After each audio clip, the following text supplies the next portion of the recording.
Innovation is but a dream, waiting for the sustenance of a committed few. A few who are willing to say, hey, what if we? Yeah, we, not I. It's in the heart of that team, how it cares for a dream. With open minds, it senses the good above the rest. This is the Lynn Area Office of the Department of Social Services. We go from drug and alcohol to domestic violence to physical abuse to chronic neglect issues. When I started as commissioner, within a couple of months I'd met with a lot of social workers, and I was very concerned for the huge responsibility that they carried individually and the weight of the decision-making on these often very young people, making life and death decisions about families and kids, and doing it alone.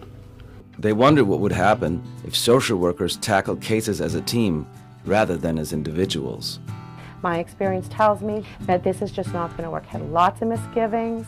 Families would be overwhelmed with more than one social worker going into their home. Social workers would not want other workers talking about their families. One of the things that I have started to learn is to count on other people and to know that other people will be there if I'm not, sort of giving up that control and that autonomy over a case. We're on our way to Dee Dee's house. Denzel's back at home. He's doing great. My mother beat me up and put me out of the house when I went into family foster care. I started using drugs, and I also have a child that's handicapped, mentally retarded and autistic.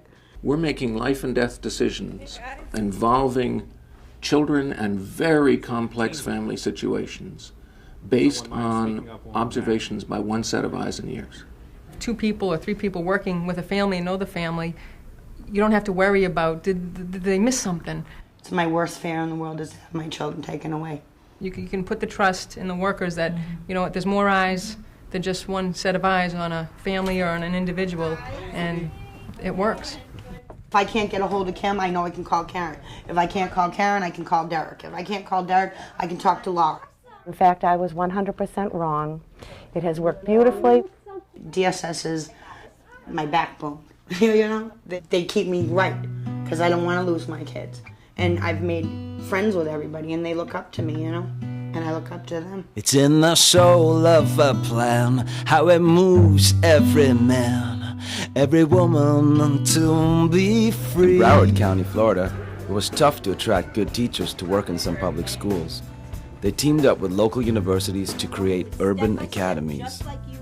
When a community cares enough about its school system and cares enough about its children that they'll find some way to deal with the fact that there's teacher shortages. In the search to find to come to some solution, you're not what became the carrot, the incentive, they would get a full academic scholarship, they would leave college debt-free, and they would promise to work in our high-need school. And then what they do is they would pay your way through college. You're also guaranteed a job after that because you come back and you work within the school system. They recruit potential teachers as early as middle school. They nurture them through the high school where they begin to learn what it is like to be a teacher. This is a sample lesson. We learn how to do lesson plans and objectives, and we teach our own class. We go over what worked with the lesson, what didn't work, what would you have done differently. We actually sit in classes where, you know, we see other teachers and how they doing, we see other strategies.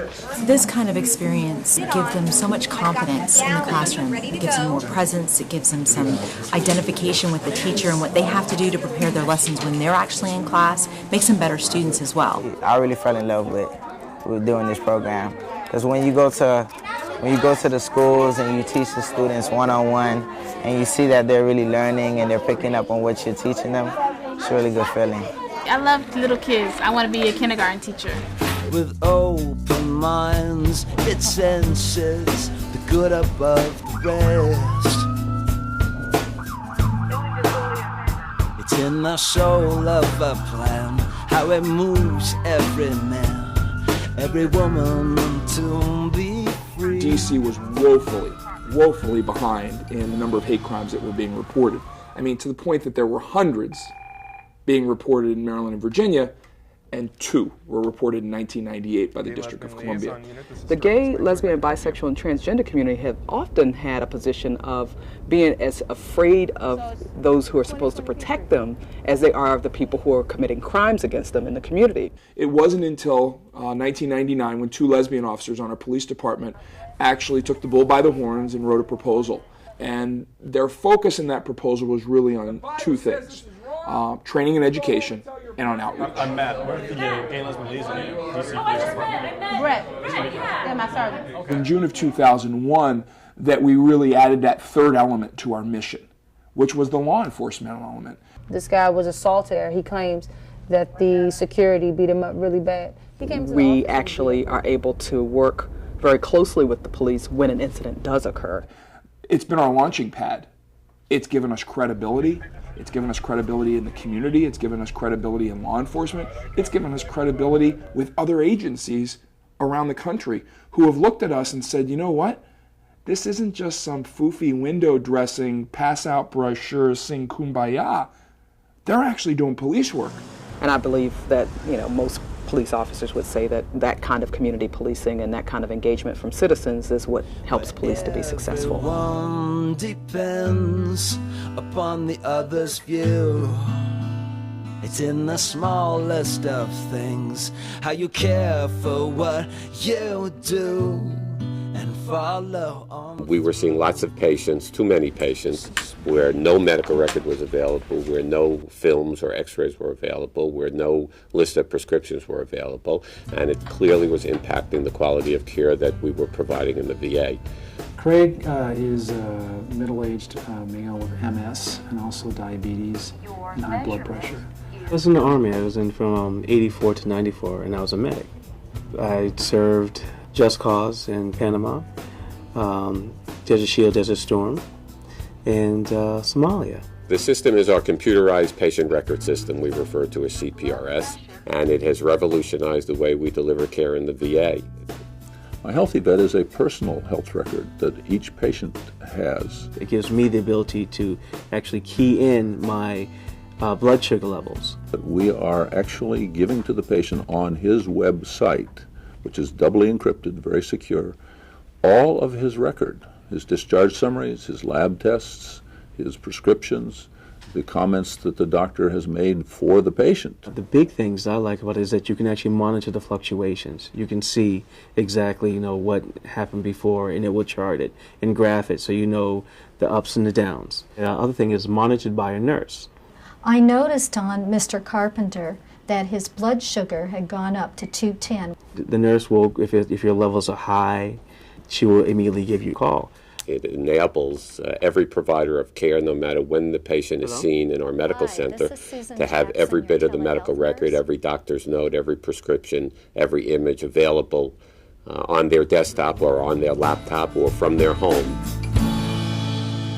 'Cause every dream deserves a chance to live forever. Join the flow, the stream of all ideas, in the search to find to come to some solution. You're not alone. We're driving through the Blackfoot Valley, which lies at the southern edge of what we call the Crown of the Continent ecosystem. It's about a 10 million acre area that lies south of Glacier National Park in west central Montana.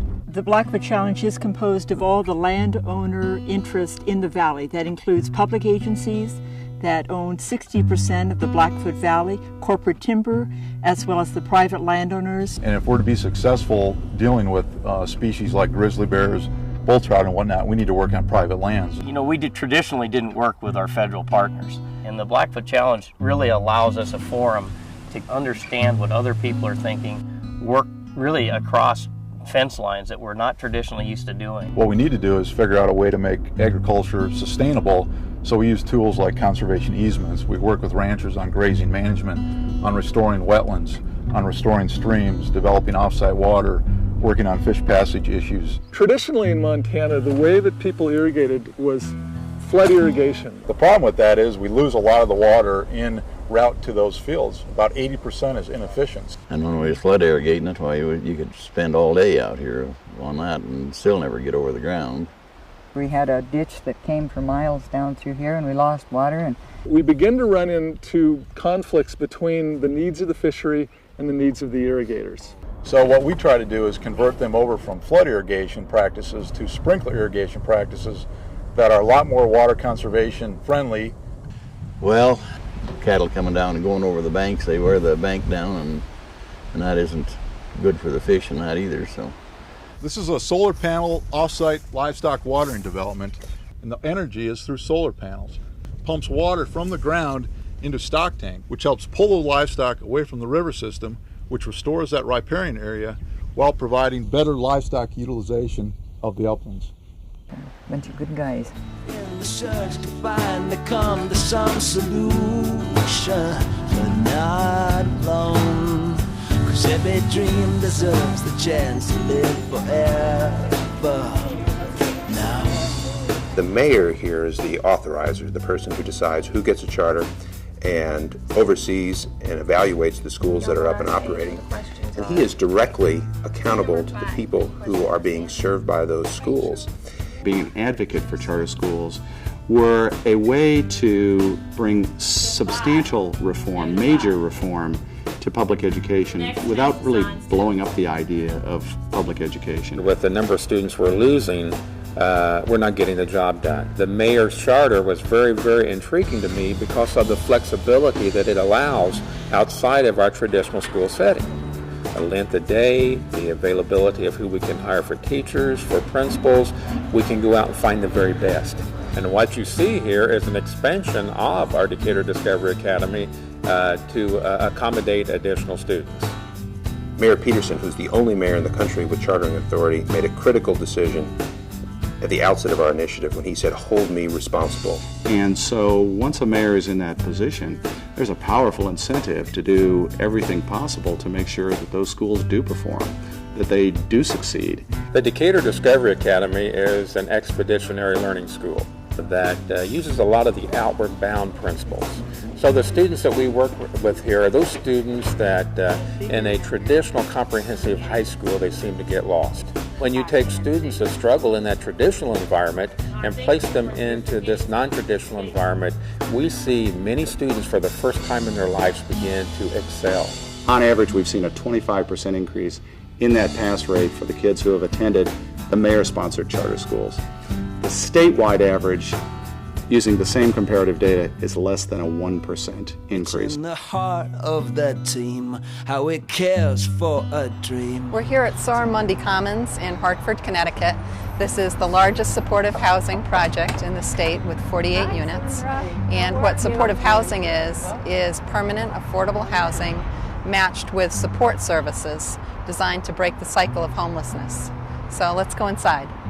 We don't believe that giving someone a key and saying, you know, you've got your home, goodbye, you should be all set, is the answer. A lot of the folks who were homeless had problems other than just poverty. I'm a recovering drug addict, and I had nowhere to go. So here I am, I'm recovering, I'm pregnant, and I'm homeless. What supportive housing does is it assures someone has a place to live and has the kind of support services that allow them to maintain independence and regain a healthy life. But the challenge around doing that is that it means merging the worlds of housing and human services. This program works because 5 agencies came together to provide the necessary funding and services. What's extraordinary about supportive housing is that we tie it with the health care, the employment, and case management services. I have all the support that I need. Mm-hmm. If I need a 12-step meeting, it's here. They'll help you with your resume, they'll help you find a job, they'll help you with college. What we're trying to do is to leverage what was disjointed efforts into a coordinated effort, thereby yielding more fruit. Lives are changed. Lives are improved. I want my child to grow up proud of his mom. By the time he knows what's going on, I want to be in somewhere, have a great job and a career that, you know, he can say, oh, my mom does this. 'Cause every dream deserves a chance to live forever.